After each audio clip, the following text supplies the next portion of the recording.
Ahora sí, oficialmente bienvenidos y bienvenidas a este espacio de diálogo y transformación sobre la reforma laboral en Colombia. Quiero presentarme, soy Daniela Giraldo y estaré acompañándolos como moderadora de este espacio, que no es solo informativo, sino que también es estratégico.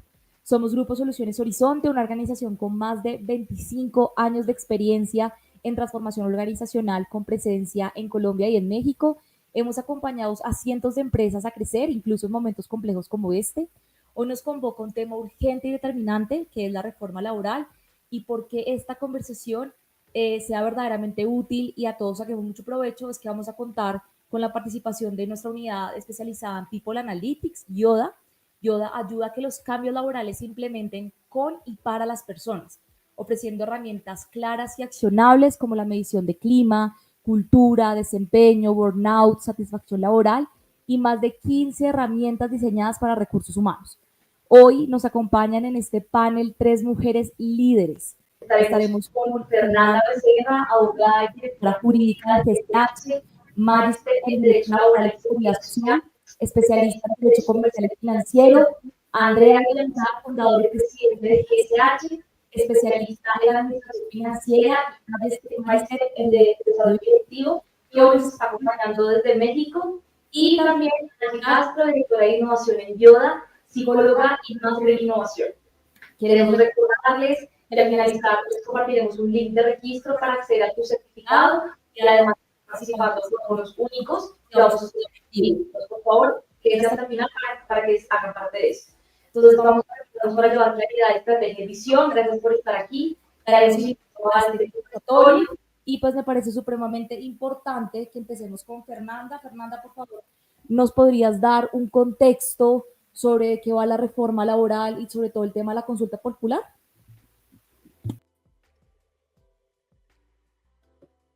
Gracias, Daniela. Gracias a GCH por la invitación.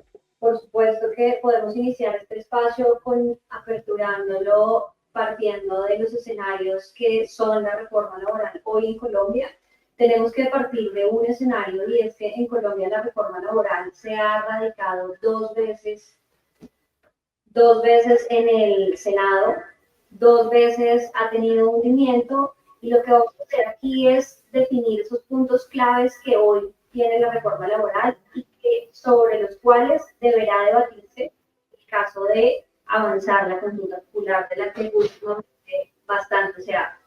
Entonces, yo creo que es clave que podamos dentro de esos puntos claves ahondar en el primero de ellos. El primero de ellos que trae la reforma laboral es la jornada de trabajo. En Colombia la jornada de trabajo veníamos hablando de una jornada de 48 horas a la semana y que desde hace aproximadamente 2 años venimos en una reducción gradual para llegar a un número de horas laboradas de 42 horas a la semana. ¿Qué quiere decir eso? En el momento en que empezó la reducción gradual de la jornada laboral, tenemos que para este año estamos en una jornada de 46 horas a la semana y que a partir del 15 de julio terminan esas 46 horas, pasando a partir del 16 de julio en una jornada específicamente de 44 horas. Para que compañías han venido de manera gradual. ¿Qué va a pasar el siguiente año? Vamos a tener una reducción de 2 horas adicionales para llegar a 2026 con 42 horas a la semana. Eso es muy importante poderlo estudiar, si bien, reitero, hay dos formas desde que se expidió la ley en el año 2021. Y es importante decir que aquellas empresas que lo han venido haciendo de manera gradual, pues han venido haciendo diferentes adecuaciones, especialmente en sus grupos de trabajo y en sus jornadas de trabajo para su personal. Aquí es importante también que podamos precisar que hay algunas otras compañías que ya han hecho la aplicación de la jornada laboral a 42 horas, hace aproximadamente 3 años. Entonces, para eso es muy importante que podamos desde aquí abordar cómo han venido las empresas actualmente gestionando esa reducción de la jornada laboral y cuáles son esos impactos que han traído actualmente en el mundo laboral. Ese es uno de los primeros cambios. El segundo y gran clave tema de la reforma laboral es la aplicación de la reducción de los recargos en la jornada diurna y la jornada nocturna.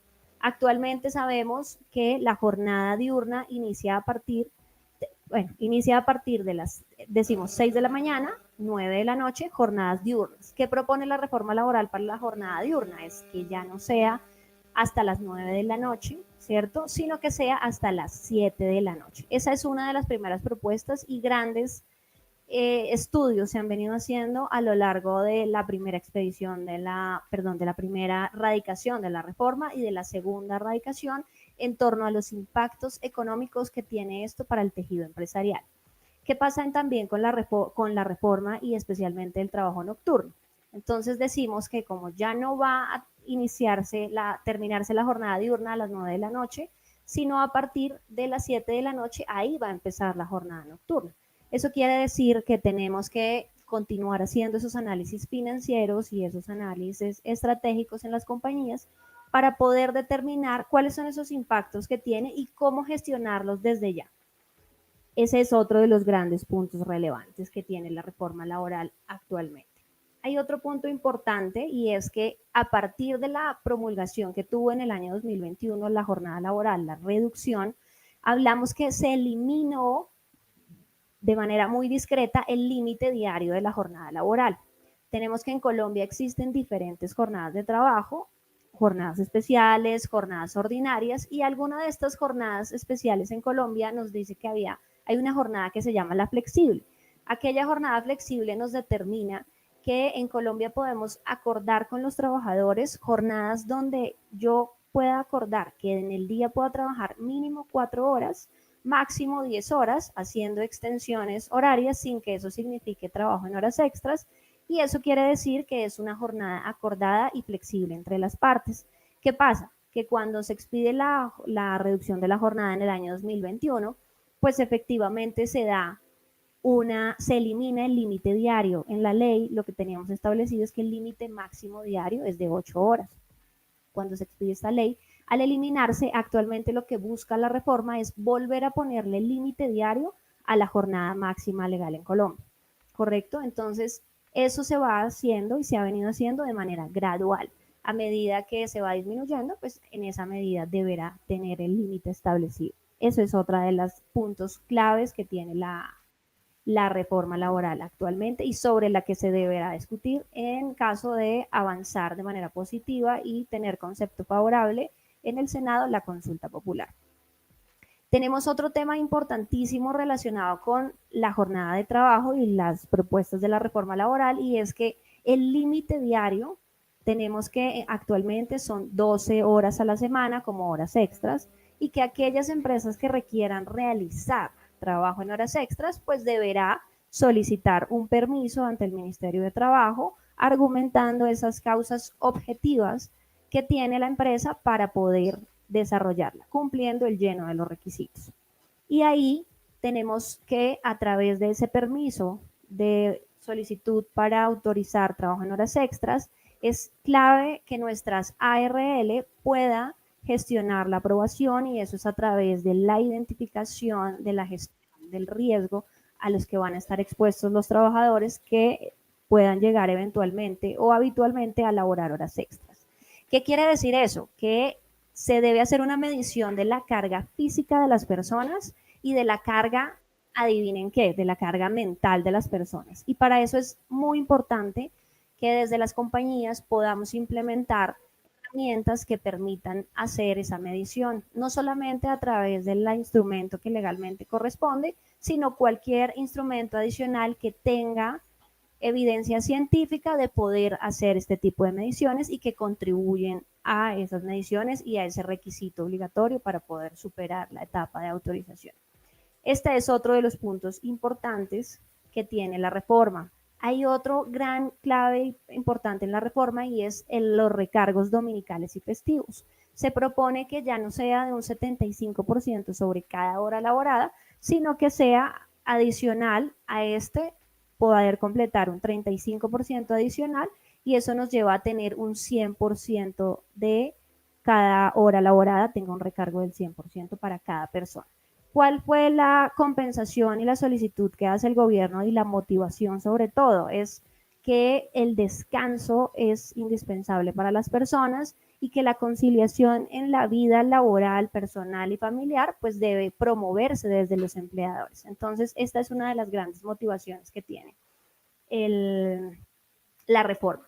Dentro de esa implementación para el pago de estos recargos, la ley propone, o el proyecto lo que proponía y propondrá seguramente en las fases que correspondan, será que a 2026 llegue a cancelarse el 100% de estos recargos, haciéndolo de manera gradual. El 80% y el 80% era para 2024, el 90% para 2025 y para llegar finalmente al 2026 al 100%. Ese es otro de los puntos muy importantes y trascendentales. Hay algo clave de la reforma y es que una de las grandes motivaciones es la estabilidad en el empleo. La estabilidad en el empleo lo tradujo el proyecto como la obtención de vínculos laborales regulados por regla general a través de los contratos a término indefinido. Eso no quiere decir que se da una eliminación a los demás contratos, por supuesto, estos son análisis que se hicieron y que incluso en los diferentes debates que se realizaron, al final el proyecto, a pesar que tuvo un hundimiento, tuvo varias modificaciones favorables para mantener las diversas figuras como lo son el contrato de trabajo a término fijo, como lo son el contrato de trabajo por hora o labor, claramente con un gran objetivo primordial y es poder a través de esa estabilidad en el empleo, darle prioridad siempre al contrato a término indefinido. ¿Qué quiere decir eso? También es muy importante porque cuando hablamos del contrato a término indefinido como regla general, pues se crearon un par de limitantes especialmente para los diferentes vehículos contractuales, como por ejemplo el contrato a término fijo. Actualmente el contrato a término fijo en ningún momento se vuelve a término indefinido, como en muchos lugares se escucha, que si se pasa de 3 años, que si pasa de 2 años, que si pasa de 5, no, nunca se vuelve indefinido, eso es un mito, pero ¿qué pasa en el proyecto? Es allá sí se propone que pase a término indefinido. Allá el mito se volvió realidad. Entonces, ¿qué quiere decir eso? Que el contrato a término fijo va a tener una regla y como máximo el contrato, el plazo máximo establecido va a ser de 4 años. ¿Qué nos permite y qué flexibilidad dio la reforma que actualmente no tenemos? Va a tener mayor flexibilidad en cuanto a sus renovaciones. Cuando de renovaciones actualmente hablamos, decimos que cuando se tratan de contratos a término fijo inferiores a 1 año, yo tengo la posibilidad como empleador de hacer una renovación por un tiempo igual o inferior hasta por 3 veces más, ¿correcto?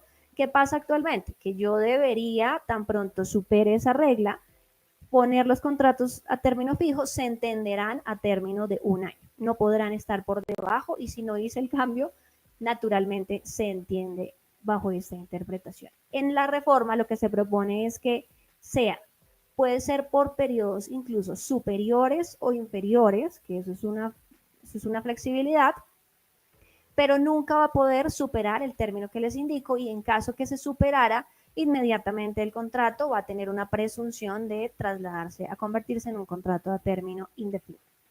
Eso es indispensable que lo tengan claro porque si ustedes se han dado cuenta en las preguntas, ya vamos ahorita a entrar a profundizar un poco de la consulta, pero en esas preguntas hay una especialmente que habla de si está o no usted de acuerdo con mantener como regla general las vinculaciones a través del contrato definido. Actualmente los contratos de obra o labor, les decía que hoy por hoy parecieran ser los contratos más flexibles del mundo laboral, pero realmente son los contratos más exigentes. Y son los más exigentes porque tienen una regla muy importante normativa y es demostrar realmente cuál es esa necesidad de colaboración que tienen temporal y específicamente para esa tarea. Hay unas compañías que nos preguntan todos los días oiga, y si yo le pongo la obra labor que inicia mejor, le pongo mi obra es iniciar en enero y terminar en diciembre. ¿Ustedes qué creen? ¿Que eso pareciera un contrato de obra o eso por allá está como confundido?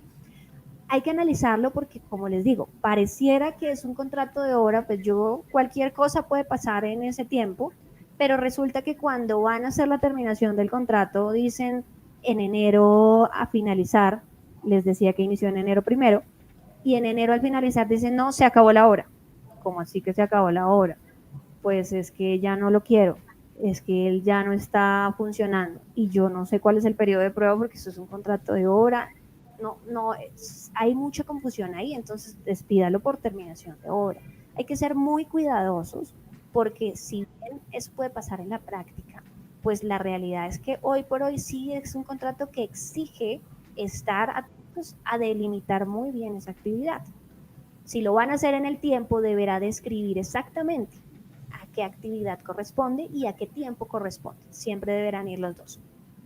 Es importante también saber que lo que pone la reforma es, si hoy ya es riguroso y no lo sabíamos, hacer mucho más riguroso. Eso indica que lo que debemos hacer es poder seguirlo utilizando. Eso es lo que propone la reforma. No propone eliminarlo, propone que seamos muy juiciosos y que además de eso, la gestión de nuestro talento humano pueda, desde el proceso de atracción, la persona conocer que es un contrato bajo esa modalidad y a qué específicamente corresponde. Eso es indispensable para que no solamente en el cumplimiento normativo, sino en la mención de mis diferentes instrumentos también pueda verse esto como la transparencia hacia mis trabajadores.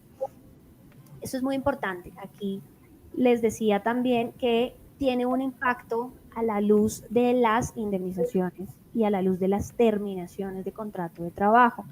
Hoy tenemos establecido en el artículo 65 del Código Sustantivo de Trabajo unas reglas fundamentales para poder realizar las indemnizaciones por despido sin justa causa, en unos casos, y se calculan de acuerdo al tipo contractual que tiene cada uno de estos. Entonces decimos que para contratos a término indefinido, actualmente cuando son contratos inferiores, con vigencias inferiores a un año, cancelamos un mes de salario, ¿correcto? ¿Qué propone la reforma para estos casos? Es que ya no sean 30 días, sino 45 días de salario para ese primer año. Tenemos un aumento de 15 días. Luego entonces tenemos en la reforma y la propuesta es que, como les decía, lo que busca la misma reforma es garantizar la estabilidad en el empleo. Y esto se busca es que a través de las terminaciones de contrato, las indemnizaciones sean mucho más estrictas y mucho más exigentes para los empleadores. Entonces se aumentan y se encarecen demasiado a la hora de hacer los cálculos. 45 días para el primer año. Cuando son entre 1 y 5 años, vamos a adicionar a esos 45 iniciales por cada año siguiente 15 días. Entonces, esto aumenta. Actualmente, ¿qué dice la ley? Si yo tengo un contrato que supera el año, yo lo que voy a pagar son 20 días por cada año subsiguiente al primero. Entonces, aquí, si ustedes se dan cuenta, pues, además de los 15 días, le vas a aumentar 15 cuando esté en ese rango.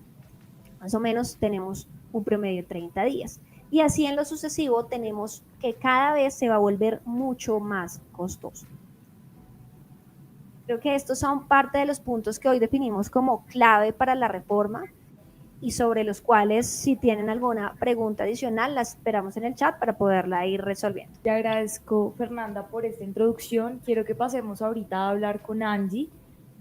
Justo hablabas de un tema de los contratos y demás, y quisiera preguntarle a Angie si las empresas ahora deben justificar más cuidadosamente sus decisiones de vinculación o salida, cómo pueden anticiparte a estos riesgos. Es decir, cómo pueden los datos y el análisis del desempeño ayudar a identificar señales tempranas de rotación, de burnout, y qué acciones recomiendas para que se pueda intervenir eso a tiempo. Bueno, Daniela, básicamente lo que nos expone Fernanda es una mayor rigurosidad en toda la toma de decisiones que se tiene el colaborador, desde el ingreso hasta que sale, ¿sí? Y un cuidado permanente del colaborador para que él pueda tener esa estabilidad, pero que además también tenemos que cuidar la estabilidad de la organización a largo plazo con relación al cumplimiento de sus objetivos. Entonces, tendremos que ser mucho más cuidadosos en tener un estándar de procesos, de procedimientos y una estructura de herramientas que nos permita detectar desde un proceso de selección quién es ese talento clave que me va a acompañar en ese proceso y tomar una decisión muy asertiva y luego, a partir de todo ese proceso, desde su primer día en adelante, cada cosa, decisión que yo tome, pues debe contribuir a que ese talento se optimice y que definitivamente el talento que tengo hoy es el talento que necesito para cumplir los objetivos de la organización. Y en ese orden de ideas, una evaluación de desempeño se vuelve completamente estratégica a la organización, que siempre lo ha sido. Siempre las evaluaciones de desempeño, las mediciones, desde el proceso de selección en adelante, pues nos permiten confirmar que las personas, quienes son finalmente las que cumplen los objetivos de la organización, sean las que necesitamos o las que realmente necesitamos, pero ahora digamos que la toma de decisiones organizacionales respecto a los colaboradores, pues tiene unas consecuencias de índole económico y de otros índoles más fuertes para la organización. Eso requiere que entonces mis sistemas de medición me permitan ver las realidades organizacionales. ¿A qué realidades organizacionales me refiero? Pues a que en la organización tenemos talento clave, personas que están preparadas para nuevos retos, futuras estrellas, como un Ninebox, por ejemplo, nos permite ver. Una realidad organizacional es que tenemos también personal estancado y que no está evolucionando en el desarrollo de sus funciones, de sus actividades y de sus habilidades. Y una realidad organizacional también puede ser que tenemos en algunos casos malas contrataciones. Si no tengo una brújula, un sistema de medición que me permite detectar eso de manera eficiente, pues desde luego eso unido a las consecuencias que ya nos mencionó Fernanda que tienen las decisiones organizacionales, pues desde luego pueden contribuir a que se nos complique como organización aún más cumplir nuestros objetivos organizacionales. Entonces es súper importante poder tener una brújula, un sistema de medición que me permita detectar quién es mi talento clave para junto a él, además de mi talento clave, quiénes son las personas que necesitamos desarrollar o acompañar para que ese equipo y talento que tengo hoy lo pueda yo llevar al cumplimiento de objetivos de la organización. Si yo no tengo esa brújula, ¿qué sucede? Que empiezo a tomar decisiones con la intuición, que empiezo a generar ensayos y errores con relación a la contratación en adelante, al crecimiento de las personas en adelante, eh, y pues desde luego esto de manera directa impacta el cumplimiento de los objetivos, la prestación de un core de mi core de negocio, unido a temas, por ejemplo, como la rotación, y ahorita también mencionaste el tema de burnout, eh, y desde luego pues a unos costos financieros bastante altos que pueden estar impidiendo que la organización llegue a donde debe llegar. Ahora me mencionabas también eh, que cómo puedo yo de manera preventiva trabajar en detectar mi talento clave y en además trabajar en otros temas como el burnout. Son dos temas distintos. Digamos que lo primero que venía hablando está muy relacionado con la productividad, la evaluación de desempeño, la detección de mi talento clave, pero cambios, por ejemplo, como el que nos hablaba Fernanda sobre los horarios, la disminución de los horarios, pues los horarios disminuyen, pero los objetivos organizacionales son los mismos, no cambian, ¿sí? Eso implica que empecemos a revisar varias cosas, entre esas, por ejemplo, si reducen los horarios, debo entonces para cumplir mis objetivos contratar más personal, por ejemplo, o si disminuyen los horarios, entonces el equipo que tengo actualmente debe estar más conectado, tener un manejo adecuado del tiempo, estar de manera correcta, digamos, en el lugar correcto. Y eso nuevamente nos lleva a ese mapeo del talento. Ahora, lo que es un beneficio para cada uno de nosotros como colaboradores, que es la disminución del horario, también digamos que si no hago un cambio de estrategia, con el tiempo puedo empezar o cada colaborador puede empezar a ver que el tiempo no le está alcanzando, que debe empezar a hacer más horas extras, que la organización no está cuidando esa relación entre su vida personal y su vida laboral. Entonces, definitivamente, pues a largo plazo esto puede tener unas implicaciones dentro de los cuales también esté la sobrecarga laboral, que es uno de los elementos que desencadenan temas como burnout dentro de la organización. Así que esto requiere de que cambiemos estrategias y herramientas tanto para las áreas de talento humano como para los colaboradores en temas de mapeo del talento, pero también mapeo de qué necesitan los colaboradores, cómo están, cuáles son las herramientas que tienen a hoy, cómo detectar cada uno de esos elementos que pueden ser factores de riesgo de enfermedades como el burnout. Muchísimas gracias, Angie. Y ahora, si logramos anticiparnos a estos problemas desde los datos y actuar con responsabilidad legal, aún queda un desafío mucho más grande y es cómo convertir esta adaptación en una ventaja estratégica.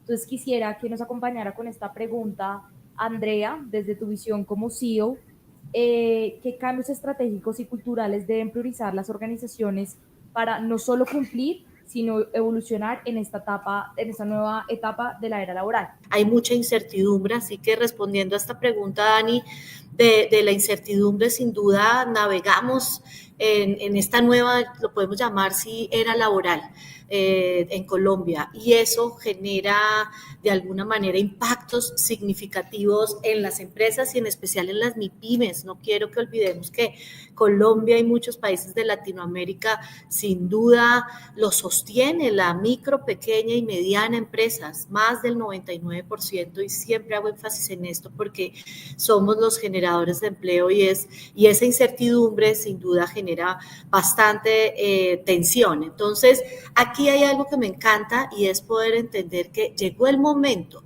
de conectar la alta dirección con talento humano. Necesitamos entender que este dejó de ser un proceso staff, un proceso operativo, a ser un proceso con un rol netamente estratégico, que es el que nos ayuda a entender cuáles son nuestras capacidades para poder enfrentar estos desafíos que nos traen toda esta incertidumbre y todos los cambios que pueden generar, incluso incremento en los costos laborales. Ya vimos la jornada, recargos, escuchamos atentamente a Fernanda, los contratos de aprendizaje, todo esto es crucial. Entonces, aquí hay varias cosas. Lo primero es, por favor, hay que conectar la alta dirección con talento humano. Talento humano debe entender hacia dónde vamos, cuál es esa visión y esos objetivos para poder empezar a trazar esa ruta. Por otro lado, es imperativo realizar esos análisis financieros detallados, poder modelar esos escenarios de impacto. No hay que esperar a que pase, ya podemos empezar a tener un escenario de alguna manera optimista, realidad, pesimista también frente a lo que hoy son o tenemos como números en nuestra compañía. Poder optimizar los procesos internos. Tenemos que buscar eliminar cualquier tipo de ineficiencia también que nos ayude a mitigar esos costos. Y sin duda, otro variable fundamental está relacionado con la productividad. Entonces, cuando hablamos de productividad, de poder entender las capacidades desde el talento, aquí es donde un segundo impulso que tenemos que dar, si se quiere decir, es a la innovación en la gestión del talento humano.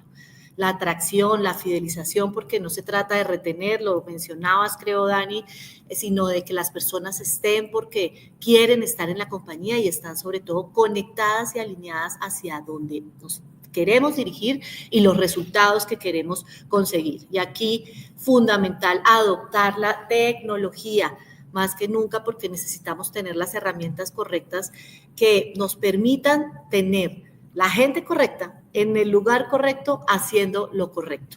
Y esto va de la mano de lo que nos mencionaba Angie, poder tener esa cultura que se vuelva un apalancador de la estrategia y no un obstáculo, ¿no? Importantísimo, porque por eso también nacen estas iniciativas, es empresas más humanas, donde entienden que la propuesta de valor al colaborador es tan importante y tan relevante como la propuesta de valor que le tomamos mucho tiempo y muchas horas para construir a nuestros clientes. Pero esto lo debemos construir de la mano de esas estrategias y de incorporar estas tecnologías, un poco lo que hablábamos al inicio y nos mostraban esta publicidad de Yoda Analytics, porque al final Son los datos los que me van a dar esa asertividad de cada esfuerzo que estoy haciendo, porque si estamos hablando de que no podemos ser ineficientes, que debemos cuidar la compañía, el centavo, entender que cómo mejoramos todos estos márgenes, pues aquí es donde es muy valioso este tipo de inversiones para ser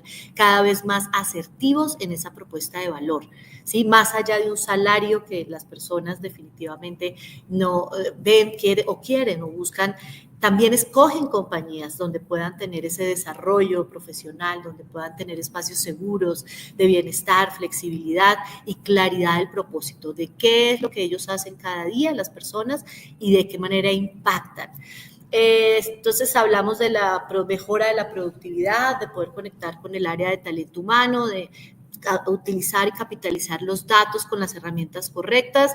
¿Qué más tenemos por ahí? Flexibilidad en la operativa también. Ya sabemos que ante todos estos cambios, pues definitivamente debemos tener la flexibilidad de poder estar tomando decisiones todos los días y modelando de manera que, o moviendo las palancas, como lo queramos decir, para poder seguir enfocándonos en lo que nos tenemos que enfocar, con mucha claridad de cuáles son, reitero, lo decía al inicio, las capacidades que como empresa tenemos, las capacidades competitivas. ¿Qué es lo que me hace fuerte, único, diferente? ¿No? Si hablamos, recopilando un poco lo que nos comentaba Fernanda respecto a todos estos temas también alrededor de la contratación, pues hay que planificar muy bien, una planificación estratégica de esa fuerza laboral donde podamos identificar claramente los roles centrales, los roles temporales, los roles por proyecto, para hacer un muy buen uso de lo que tenemos a la mano, tengamos el menor impacto posible, pero sobre todo fortalezcamos la compañía alrededor del talento, porque siempre lo digo y suena muy lógico, pero pues las empresas son personas y las que mueven y hacen realidad los objetivos son personas. Entonces, reitero esta importancia de poder, sin duda hay modalidades contractuales flexibles que la ley permite, vamos a usarlas correctamente de manera estratégica y legalmente sólida, porque no vamos a tomar ningún tipo de riesgos. Fomentar una cultura ágil, resiliente, no vienen tiempos fáciles como compañía, entonces necesitamos de nuevo que sea un apalancador y no que sea un obstáculo. ¿Qué más les puedo decir? Liderazgo. El liderazgo es fundamental. Esto lo sabemos, tenemos certeza, pero entender cuál es ese liderazgo que permite que efectivamente conecte, inspire a las personas en ese proceso de cambio que permanentemente vamos a tener en la cooperativa y que en la organización, y donde sin duda necesitamos adaptarnos rápidamente. Escuchar las tendencias, escuchar a nuestros clientes, escuchar de manera que todo lo que hagamos, porque vamos a tener que seguir dando pasos en materia de tecnología y de incorporar esta automatización y todos estos temas, pero que esto verdaderamente sea juiciosamente analizado para el impacto que quiero tener en el cuidado de mi compañía, ¿sí? Abrazar las tendencias, les decía, una escucha muy activa y pues bueno, creo que por ahí se me pueden escapar un par de cositas que seguramente con las preguntas y toda la dinámica de acá las vamos a ir incorporando. Te agradezco, Andrea, y antes de continuar con la última ronda de preguntas, quisiera hacer un anuncio parroquial y es que al final les estaremos dejando el link de registro para que participen en una sesión 1 a 1 con un experto laboral, el 30% de descuento en una auditoría legal, 30% en la herramienta de clima organizacional, 2 bonos con 50% de descuento para batería de riesgo psicosocial y por supuesto su certificado de participación. Entonces todas las personas que se registren entrarán a participar en este sorteo que haremos en vivo y que entregaremos al final el link de registro. Bueno, quiero que regresemos un poco al contexto jurídico con Fernanda y otro foco importante de la reforma es la regulación del trabajo tercerizado y de las plataformas. Entonces, muchas empresas se están preguntando cómo seguir en esta operación sin incurrir en riesgos. ¿Qué recomendaciones legales darías a las organizaciones que tercerizan servicios o que trabajan con freelance para cumplir la norma sin paralizar sus dinámicas de trabajo. Estaba viendo rápidamente en el chat que incluso nos hablaban de qué va a pasar con las empresas de servicios temporales, eso se va a acabar. Hay una de las preguntas de la consulta donde se habla específicamente de si, les decía yo, si está o no está de acuerdo, uno, con que la regla y la estabilidad en el empleo se dé a través de contratos a término indefinido. Eso nos lleva a hablar que allí, cuando en caso de ser aprobado por el Senado, y se tenga la oportunidad que la ciudadanía, a través de la consulta popular, como un mecanismo de participación ciudadana, pueda poner su conformidad o su inconformidad respecto a cada pregunta, seguramente se va a regular el asunto de manera amplia como venía en la reforma laboral. ¿Qué pasa especialmente con la intermediación? Se mantienen las empresas de servicios temporales. Las empresas de servicios temporales son las únicas empresas autorizadas para realizar intermediación laboral. ¿Qué quiere decir eso? ¿Y qué fue lo que trae o lo que trae incluido la reforma? Se mantienen con unas reglas específicas, se mantienen las causas legales por las que yo puedo utilizar una empresa de servicios temporales. ¿Eso qué quiere decir? Que yo lo que puedo hacer ahí es remitirme a la contratación cuando se trate de las labores que trae específicamente el artículo 77 de la ley 50 del 90. Allí se habla especialmente de las labores accidentales, de las labores transitorias, de los aumentos en la producción, de los aumentos en la prestación de los servicios, ¿sí? De los cubrimientos de licencias, de los cubrimientos de ausentismos en general, de cubrimientos de vacaciones, ¿sí? Eso nos va a permitir que a través de esta figura se pueda hacer uso de este mecanismo de manera legal. ¿Qué va a ser un poco más exigente sin tener que eliminarse? Es las órdenes de colaboración, los objetos, la necesidad del servicio temporal entre la empresa usuaria y la empresa de servicios temporales deberá quedar claramente definida para poder dar cumplimiento a la legislación vigente. Eso es una buena noticia y damos respuesta a una de varias preguntas que vi en el chat referente a estas figuras de intermediación. Por otro lado, es importante precisar que las empresas de tercerización laboral, que son otra cosa, cuando yo hablo de tercerizar, hablo no de una prestación personal de una persona, sino estoy hablando de la tercerización y la prestación de un servicio específico que me lleva directamente a hablarlo, puede ser a través de empresas dedicadas a estas actividades o incluso cuando se tercerizan a través de personas naturales. Y ahí deberán ser muy cuidadosos porque como la regla es la estabilidad en el empleo, tiene bastantes restricciones a los contratos de prestación de servicios cuando se trate de servicios profesionales prestados por personas naturales. ¿Por qué? Porque deberá de establecer muy bien cuál es esa necesidad que hace que contrate con esta persona, que no lo puede hacer a través de un contrato de trabajo, ¿cierto? Que me permita y que en algún momento me ponga en riesgo de desdibujar la verdadera relación civil o comercial que me pueda llevar a una presunción de un contrato de trabajo. Eso es muy importante poderlo abordar y eso me lleva a conectar una pregunta que me pareció sumamente indispensable del chat y es la cuota cena. ¿Qué va a pasar? Y había una pregunta muy interesante de ¿ahora va a ser mejor monetizar o va a ser mejor contratar aprendices? ¿Qué pasa con la reforma y qué es lo que proponen para los aprendices? Es que los contratos actualmente que llamamos de aprendizaje son contratos que están, si bien están regulados en el Código Sustantivo, son un contrato especial y no tiene la naturaleza de un contrato de trabajo. Quiere decir entonces eso, que cuando lo llevo a la proposición de la reforma es que todos los contratos de aprendizaje sean contratos a término fijo y tengan derecho a recibir prestaciones sociales, aportes a seguridad social como lo establece un contrato de trabajo y ahí tenemos que conversar entonces de qué va a resultar mejor.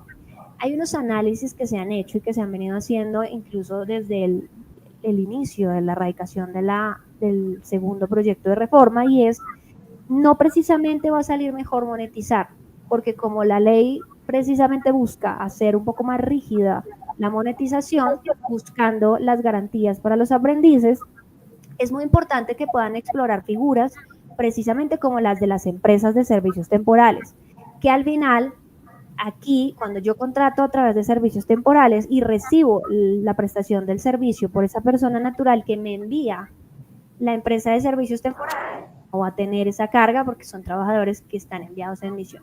Eso puede tener algún cambio, eso puede tener un análisis futuro, pero actualmente no, no sería una mala, no es un mal análisis que se pueda llegar a hacer. Ahora es importante saber que pues cumplir no es suficiente.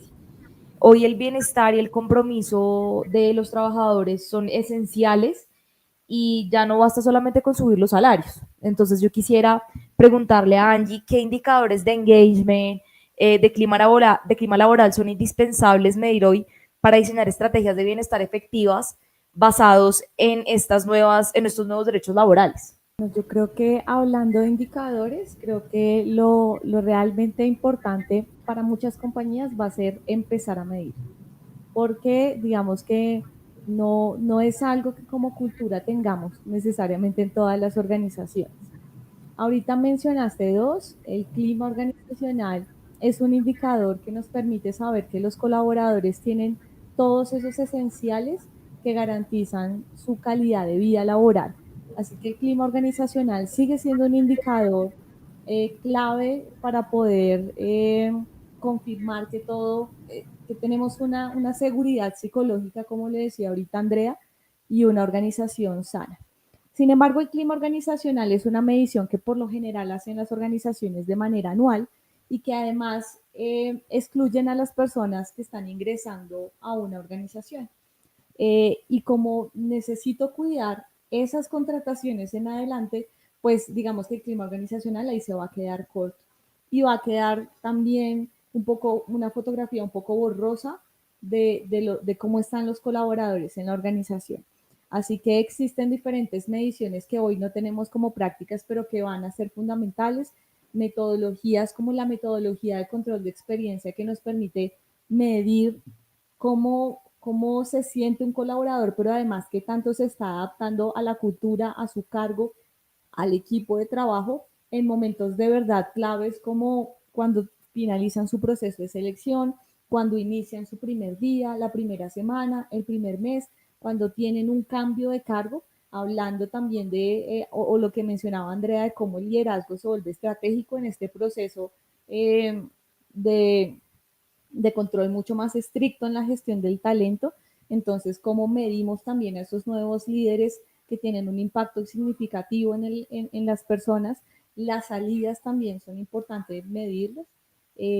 Así tan importante como es un onboarding, es un offboarding, que es lo que hemos venido también como dejando, tratando muy por los lados.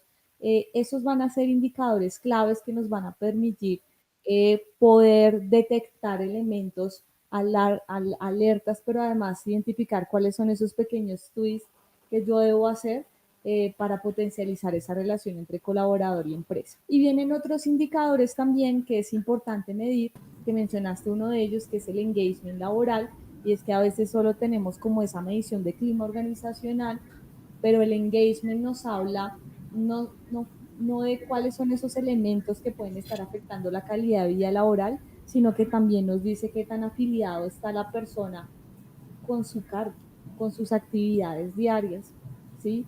Qué tanto propósito, sentido, objetivo y enganche tiene con su actividad, que es un elemento muy fundamental a la hora de predecir temas como la productividad. También están indicadores como el compromiso organizacional, que tanto el colaborador está alineado ya no con su trabajo, sino con la organización, que tanto se alinea a los objetivos organizacionales y los considera como propios. Ese es uno también de los elementos que hace parte de lo que debemos empezar a mapear. Indicadores como la intención de renuncia que nos permiten salir de esa visión tardía de un indicador de rotación para empezar a trabajar desde la prevención e identificar dónde están los focos de intención de renuncia y cuáles son esos elementos con los que se relacionan, y la satisfacción laboral, que tiene mucho que ver también no solo con la satisfacción de los nuevos cambios, sino cómo esos cambios están afectando a la persona. Y cuando las organizaciones escuchan esto, dicen como, wow, ¿en qué momento? ¿Sí? Una medición de clima organizacional a veces ya se vuelve un reto organizacional, eh, pero ahí digamos que juega un papel muy importante la tecnología y cómo el área de talento humano deja esos procesos manuales para convertirse en un área ágil que nos permita tener una cultura del dato a la organización, timonear a la compañía con los datos y poder saber o responder a 3 preguntas que me parecen supremamente claves. ¿Quiénes son mis colaboradores? ¿Cuáles son sus características? ¿Quiénes son eh, quiénes son mis colaboradores desde su esencia, sus motivaciones, sus gustos, sus preferencias, lo que me permite que cada inversión que hoy ya está haciendo la organización desde las estrategias de talento humano se optimicen al máximo. ¿Cómo están mis colaboradores? El cómo están mis colaboradores se responden a través de mediciones de clima, pero también a través de mediciones muy estratégicas como la identificación del riesgo de burnout, que es algo que yo también puedo empezar a medir, identificar también cuáles son esos factores de riesgo que tiene mi organización o cada una de las áreas estratégicas de la compañía. Mediciones de experiencia que lo veníamos hablando ahorita, que nos cubren ya no solo las personas que cumplieron un año en la organización, sino a todas, sobre todo esas más vulnerables que son las que están empezando dentro de la organización. Y la última pregunta es cómo aportan mis colaboradores a la organización, ¿sí? Porque desde luego si voy a hacer un esfuerzo de fidelización, no necesariamente es a todo el mundo y de manera indiscriminada. Debo saber muy bien quién es el talento clave, quiénes son potenciales y cómo puedo desarrollar esos potenciales, en donde una medición de desempeño tanto por resultados de KPIs o KRs como una medición de habilidades se vuelven en complemento perfecto, porque la medición de habilidades blandas nos permite saber cuáles son las herramientas que tienen hoy nuestros colaboradores para enfrentar los retos del día a día y si están preparados para el reto que hoy tienen o para próximos y futuros retos, y pues los resultados finalmente si están llegando o no llegando a las metas que la organización necesita para cumplirlas también. Quisiera preguntarle, Andrea, ¿cómo pueden las empresas convertir estos cambios regulatorios en una ventaja competitiva real? Es decir, ¿cómo proyectar una visión de crecimiento sostenible hacia el futuro?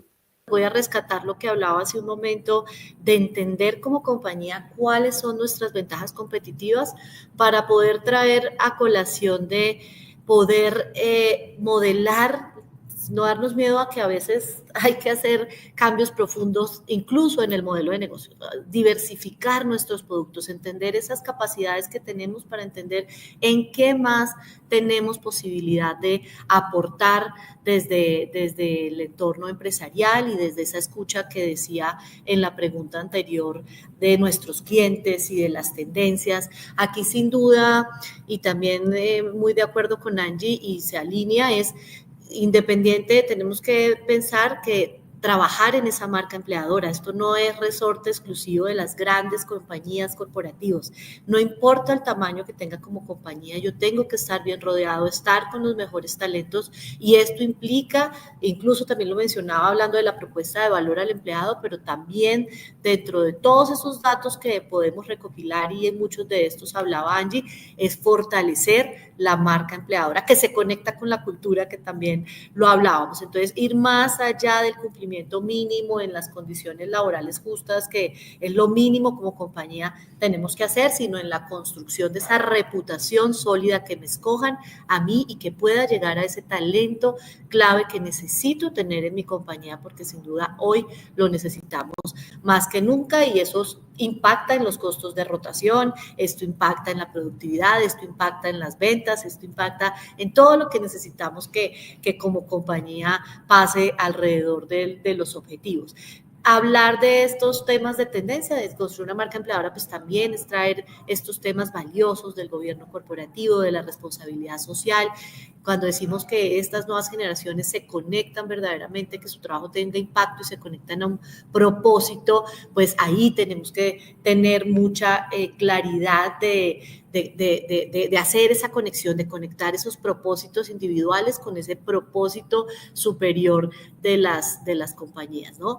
Es muy importante también identificar y explotar esas oportunidades que también ya hay, ¿no? Se habla de unos incentivos, no sé si está de pronto en las preguntas, a las MIPYMES, se habla de la economía popular. Entonces, hay que entender y estudiar y leer en dónde MIPYME también puede entrar en este tipo de programas, llamemos, pues para que los podamos utilizar abiertamente y ver qué otras oportunidades, cómo podemos fortalecer pues nuestras cadenas de valor o pues, nuestros modelos de negocio. Entonces, proyectar el crecimiento sostenible sin duda.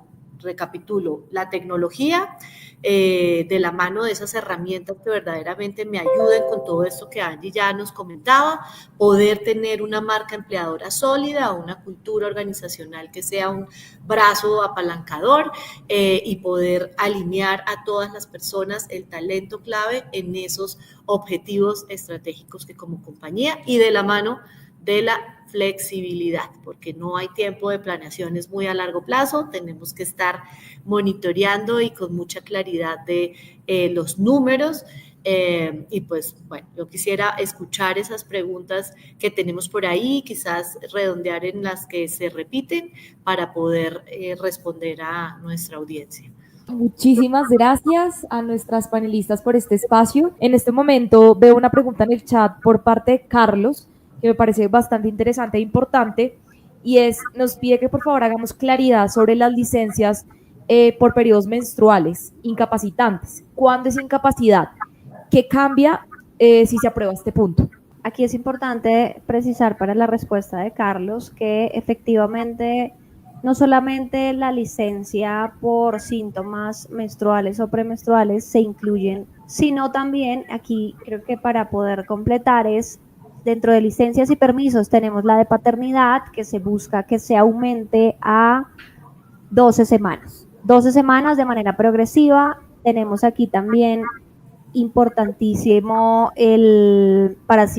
permisos para asistir a citas médicas programadas, citas médicas con urgencia, programas a trabajadoras que presenten ciclos menstruales incapacitantes, dismenorreas o cuadros de tensión abdominal por menstruación asociadas a endometriosis y que ya sea diagnosticada. Esto es muy importante, lo que deberá establecer en caso de superarse en la consulta son las reglas de en qué momento. Ya nos dice que debe ser diagnosticada, pero habrá que establecer en qué periodos. Se había dicho en algún momento que podía ser un día al mes, es decir, una vez cada 30 días.